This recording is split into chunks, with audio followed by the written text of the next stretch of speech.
Hoje nós vamos falar sobre o destino de Jesus. E quando nós falamos de destino, nós não temos em mente aqui aquela ideia fatalista de que todas as coisas vão acontecer independentemente da escolha das pessoas, do seu poder de decisão, como se as pessoas estivessem fadadas a seguir um certo rumo inevitável. Não.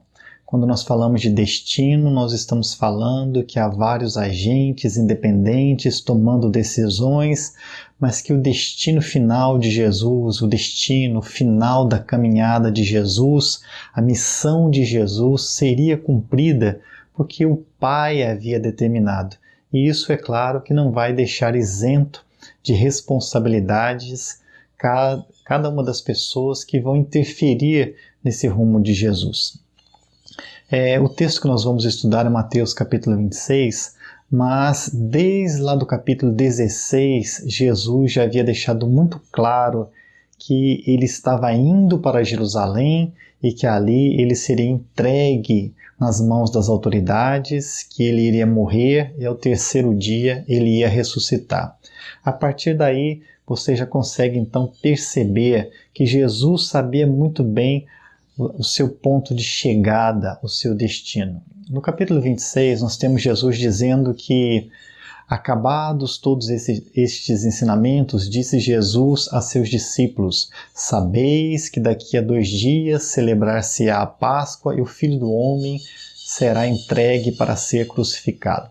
Mais uma vez, Jesus aqui está deixando claro que ele não é simplesmente uma pessoa passiva, cujo destino escapa das suas mãos, as coisas estão acontecendo de forma aleatória. Não, ele vai celebrar a Páscoa e ele sabe que será entregue para ser crucificado.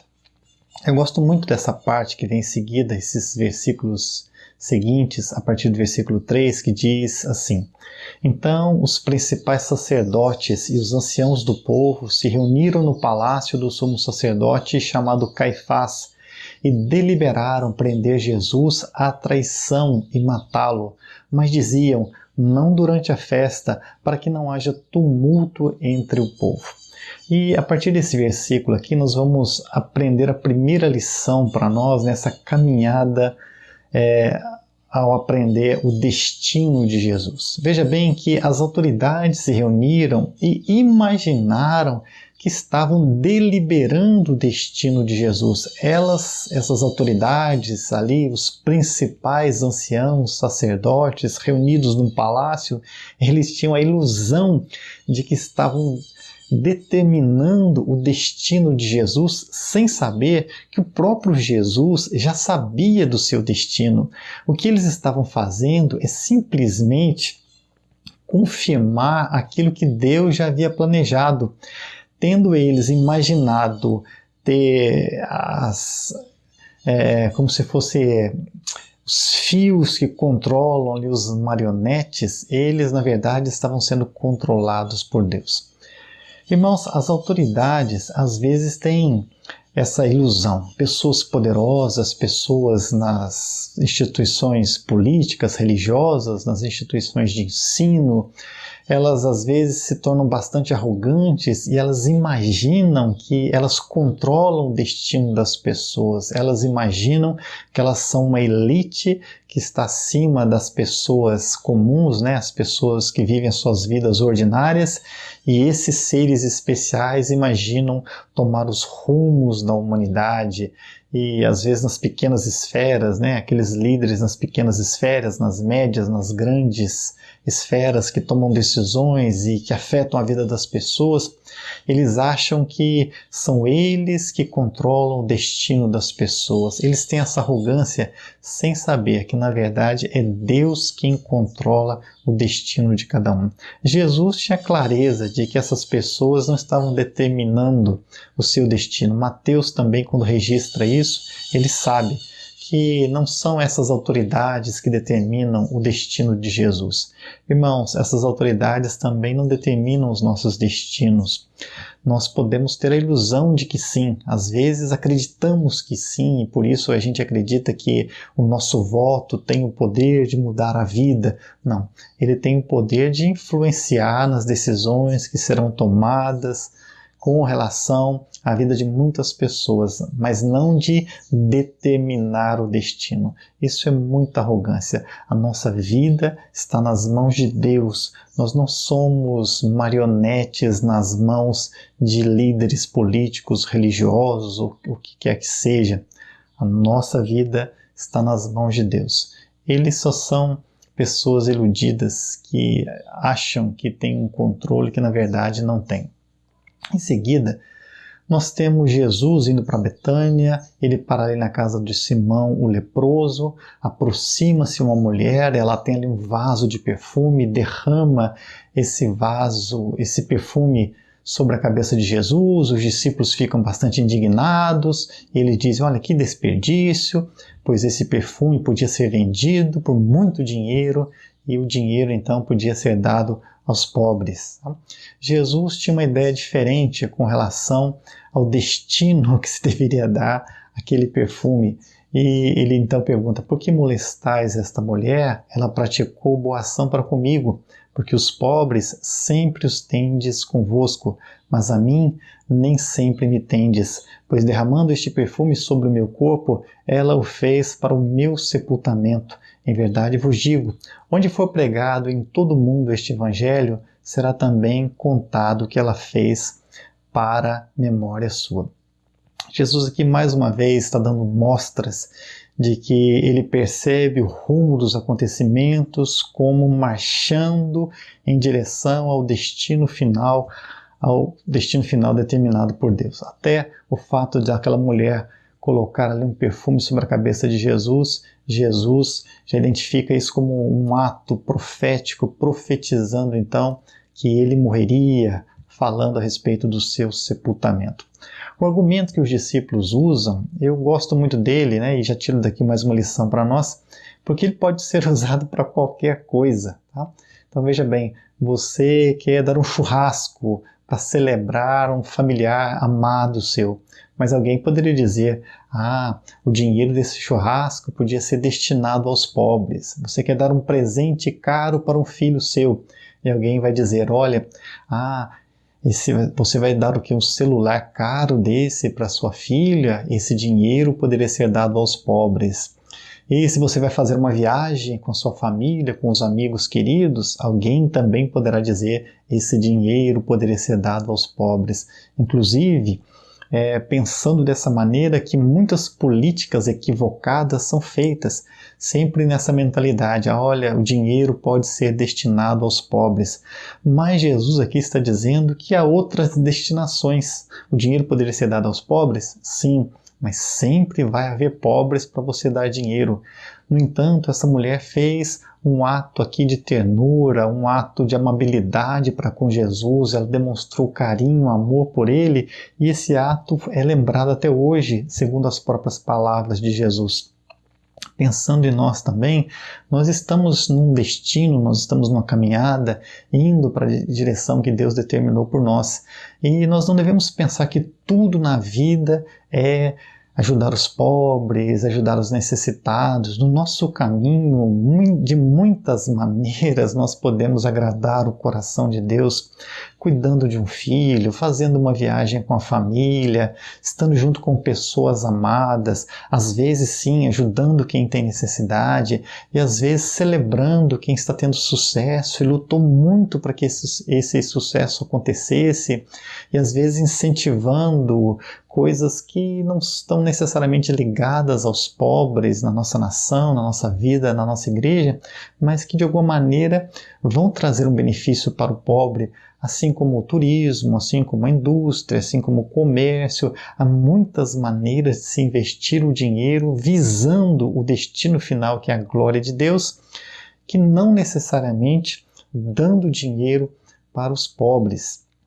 Mas eu sigo aqui com a última lição que nós vamos tirar né? Fui traído aqui pela palavra porque nós vamos tratar da traição de Jesus. Então nós temos Judas se reunindo com as autoridades, eles combinam ali 30 moedas e Judas ele vai entregar Jesus para essas autoridades e ele fica ali buscando uma ocasião onde ele possa entregar Jesus, trair Jesus. Logo em seguida, no versículo 17, Jesus se reúne com os discípulos para celebrar a Páscoa e logo em seguida a festa dos pães asmos, que era uma festa que se seguia à Páscoa. E eles querem saber, os discípulos querem saber de Jesus onde eles deveriam fazer os preparativos para comer a Páscoa com Jesus. E Jesus então manda até certo homem, e ele diz: ide à cidade ter com certo homem e diz-lhe: o mestre manda dizer, o meu tempo está próximo, em tua casa celebrarei a Páscoa com os meus discípulos. Perceba que Mateus está constantemente nos lembrando que Jesus sabe o seu tempo. Ele sabe que Deus está dirigindo todas as coisas para que tudo então chegue naquele ponto onde ele será crucificado, ele será morto. Irmãos, é claro que é duro para Jesus saber disso, mas ele está disposto a fazer a vontade do Pai. Quando eles estão à mesa, Jesus ele solta uma bomba, né, emocional ali entre os discípulos, porque enquanto comiam declarou-lhe Jesus: em verdade vos digo que um dentre vós me trairá. E eles, muitíssimo contristados, começaram um por um a perguntar-lhe: porventura sou eu, Senhor? Até que o próprio Judas pergunta e Jesus então vai dizer, diz o texto, né? Então Judas, que o traía, perguntou: acaso sou eu, mestre? Respondeu-lhe Jesus: tu o disseste. Com tudo isso, Mateus está nos mostrando o tempo todo que Jesus nunca é pego de surpresa, Jesus nunca é vítima das circunstâncias, o tempo todo ele tem consciência de que os homens estão tramando contra ele, mas a vontade de Deus está se cumprindo. E a lição que nós vamos tirar dessa parte é quando ele fala assim no versículo 23. E ele respondeu: o que mete comigo a mão no prato, esse me trairá. O Filho do Homem vai, como está escrito, a seu respeito, mas ai daquele por intermédio de quem o Filho do Homem está sendo traído, melhor lhe fora não haver nascido. Irmãos, a lição que nós tiramos daqui é que os agentes do destino, eles são responsáveis por suas ações. Judas, de certa maneira, era um agente do destino. Era necessário que ele traísse Jesus, era necessário que ele entregasse Jesus, assim como era necessário que as autoridades mandassem matar Jesus. Mas Jesus está deixando claro que cada um é responsável pelas suas ações e vai responder por suas ações. Ninguém poderá chegar diante de Deus e dizer: eu fiz essas coisas ruins, mas eu as fiz porque o Senhor assim havia determinado. Ninguém está isento das suas próprias responsabilidades. Irmãos, quando nós pensamos no nosso próprio sofrimento, nós sofremos e causamos sofrimento a outras pessoas. E o sofrimento faz parte do nosso destino. Nós não estamos isentos de sofrer.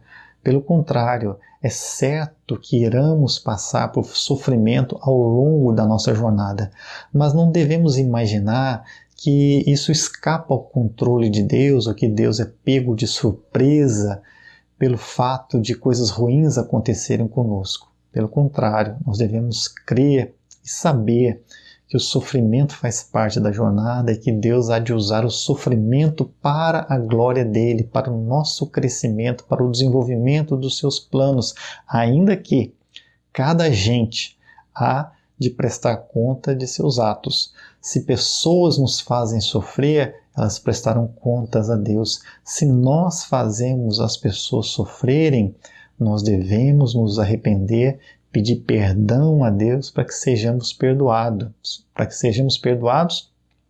E ainda assim, pode ser que nós venhamos sofrer pelas consequências de nossos atos, embora diante de Deus os nossos pecados sejam perdoados, de maneira que não sofreremos as consequências divinas, mas entre os homens persistem as consequências dos nossos atos. A lição de hoje sobre o destino de Jesus visa nos lembrar que Jesus é Senhor da história. Ele sabe para que Ele veio. Ele veio para morrer, para dar a sua vida. Ele veio para morrer e ao terceiro dia ressuscitar, trazendo vida a todos nós. Jesus não foi pego de surpresa. Jesus não é simplesmente uma pessoa tomada ali no meio de decisões humanas. Jesus não é vítima das decisões de pessoas poderosas, não. Jesus foi agente do seu próprio destino, Senhor da sua própria história, e Ele é também Senhor da nossa história. A nossa vida está nas mãos dEle, de maneira que nós tomamos decisões, e às vezes pessoas tomam decisões achando que tem influência em nossa vida, mas acima dos homens, acima das circunstâncias, Deus dirige a nossa vida, e isso deve trazer consolo e paz ao nosso coração. Vamos orar? Senhor, nós te agradecemos pela consciência de que a nossa vida está em Tuas mãos. Às vezes somos arrogantes e às vezes encontramos pessoas arrogantes em nosso caminho que acham que a nossa vida está nas mãos delas. Não está. A nossa vida está nas mãos do Senhor. E sabemos que até mesmo o sofrimento Ele coopera para o cumprimento dos planos do Senhor. Assim como aconteceu na vida do Senhor Jesus, também acontece conosco. O Senhor também tem um destino certo para cada um de nós e esse destino está se desenrolando em nossa vida. As coisas estão acontecendo de acordo com a Tua vontade. O Senhor está tomando conta de nós e essa é a tranquilidade do nosso coração. Nada acontece por acaso. Tudo acontece segundo a Tua vontade e todas as coisas cooperam para nosso bem. É por isso que nós te agradecemos no nome santo de Jesus. Amém.